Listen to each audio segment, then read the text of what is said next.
ጸሎት ላይ ነበርኩኝና መጸልይበት ጉዳይ ደግሞ ምን ነበር መሰላችሁ? አንዲት ሴት በውስጥ እንደዚህ አውርተን ታሪኳን ነግራኝ ልቤ በጣም አዘነና በዛ ጉዳይ ላይ ይጸልይ ነበረ። እግዚአብሔር ግን አንድ ነገር አስተማረኝ። ምን እንዳስተማረኝ ልንገራችሁ።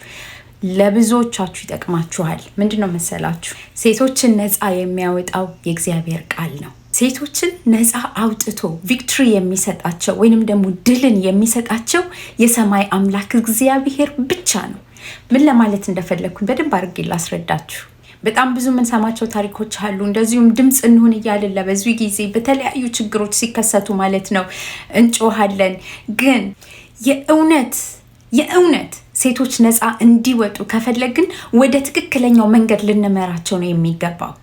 ወደ እውነትን ወደሚያውቁበት እውነተኛ ማንነታቸውን፣ ለምን እንደተፈጠሩ፣ እንዴት እንደተፈጠሩ፣ በውስጣቸው እግዚአብሔር ያስቀመጠውን ፓወር ወይንም ደግሞ ኃይል በእውቀት በጥበብና በማስተዋል እየተጠቀሙ በምድር ላይ በሚኖሩበት ዘመን ሁሉ አሸናፊዎች ሆነው ሌሎችንም ደግሞ እንዲጠቅሙ ሆነው ሊኖሩ የሚችሉት እውነቱን ሲያውቁትና ሲረዱት ብቻ ነው።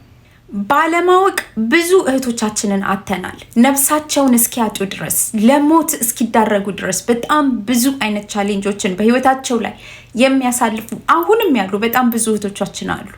አሁንም የሴቶች መብት አስከባሪዎች ወይንም ደግሞ ስለ ሴቶች ብዙ የሚጮሁ፣ መንግስት የተለያየ ፍርድን እንዲያደርግ የሚገባቸውን ፍትህ እንዲያገኙ የሚጮሁ በጣም ብዙ ወንዶችም ሴቶችም አሉ። በየቤቱ የሚደርሰውን በደልና ግፍ የእውነት ጌታ ይቁጠረው።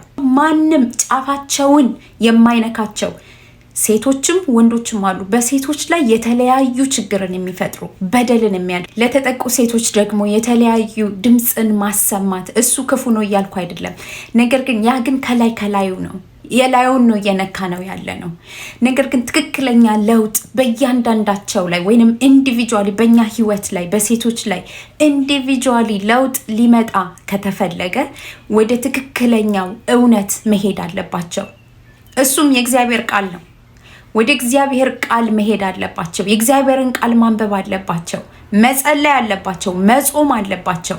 ከተለያዩ ችግርና ጥቃቶች የተረፍን የዳንን፣ በእግዚአብሔር የቆሰለው ልባችን የተፈወሰ፣ የተሰበረው መንፈሳችን የተጠገነ፣ ነፍሳችን የታከመ በጣም ብዙዎች አለን። እኔም ደግሞ አንዷ ምስክር ነኝ። ከደረሰብኝ ጥቃት ከደረሰብኝ በደልና ችግር ማምለጥ ብቻ ሳይሆን እግዚአብሔር ድልን ነው የሰጠኝ። እግዚአብሔር ከባለፈው ትራማ ሜንታሊ ኤንድ ኢሞሽናሊ ከደረሰብኝ ዳሜጅ በእግዚአብሔር ቃል እኔ ተፈውሻለሁኝ። እግዚአብሔር ድልን ሰጥቶኛል። እግዚአብሔር ፈውስን ሰጥቶኛል።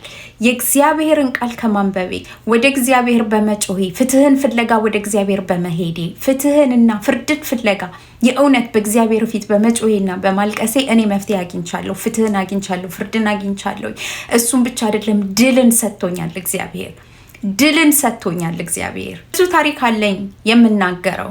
እንደዚሁም ደግሞ በጣም ብዙ ሴቶች አሉ በዚህ ውስጥ ብዙ ታሪክ ያላቸው፣ እግዚአብሔር ድልን የሰጣቸው፣ እግዚአብሔር ፍትህን በእጃቸው ላይ አሳልፎ የሰጣቸው፣ እግዚአብሔር ያከበራቸው በጣም ብዙ ሴቶች አሉ፣ ብዙ ታሪክ ያላቸው። መጽሐፍ ቅዱሳችንን ስናነብ በጣም ብዙ ሴቶች አሉ፣ ታሪካቸው እንደ ደመና የከበበን፣ ምስክርነታቸው ህይወት ያለው። ይህንን መልእክት የምትሰሙ በውስጥ የምትጽፉልኝ በጣም ብዙ ሴቶች አላችሁ። በጣም ብዙ የህይወት ምስክርነት ያላችሁ፣ እንደዚሁም ደግሞ አሁንም በእንደዚህ አይነት ጭቆና ውስጥ፣ በደል ውስጥ፣ እስራት ውስጥ ያላችሁ በጣም ብዙዎች አላችሁ። እኔ ይህንን ጥሪ የማደርግላችሁ ታሪካችሁን መቀየር ብቻ አይደለም፣ ድልን የምታገኙበት ለሌሎችም ደግሞ የምትደርሱበትን ጥበብ፣ እውቀትንና ማስተዋልን፣ ይህንን መንፈስ የምታገኙበትን መንገድ ነው እየጠቆምኳችሁ ያለው እህቶቼ። በእኛ ዘመን በአሁኑ ዘመን የእግዚአብሔርን ክብር ማየት እፈልጋለሁ፣ የጌታን ክብር ማየት እፈልጋለሁ፣ ማገልገል እፈልጋለሁ ብለሽ የምትይ ከሆነ፣ ተዋጊ ሙሽራ ሆኜ መነሳት እፈልጋለሁ ብለሽ የምትይ ከሆነ የቤርሳቤህ አምላክ፣ የአስቴር አምላክ፣ የሩት አምላክ፣ የዲቦራ አምላክ፣ የሊያ አምላክ፣ የሃና አምላክ፣ የማርያም አምላክ፣ የሊዲያ አምላክ፣ የሳራ አምላክ ዛሬም ሕያው ነው። በእኛ በተናናሾቹ ላይ ሊሰራ ይችላል። እኔ ታሪክ አለኝ የምትሉ ካላችሁ፣ እኔ ሌሎች ሴቶችን የሚደግፍ የሚያነቃቃ ወደ እውነት መንገድ የሚመራ ታሪክ አለኝ የምትሉ ካላችሁ ኑ ተቀላቀሉ። እንደዚሁም ደግሞ እኔ በጭንቀት ውስጥ ነው ያለሁት፣ በችግር ውስጥ ነኝ ያለሁት፣ መፍትሄ እፈልጋለሁ ብላችሁ የምትሉ ኑ ተቀላቀሉ። ብንጮህ የሚሰማ ፍትህን ብንፈልግ ድልን የሚሰጠን እውነተኛ ፈራጅ እግዚአብሔር በላይ በሰማይ አለ። ኑ አብረን እንጩህ። ተባረኩልኝ። እወዳችኋለሁ። ባይ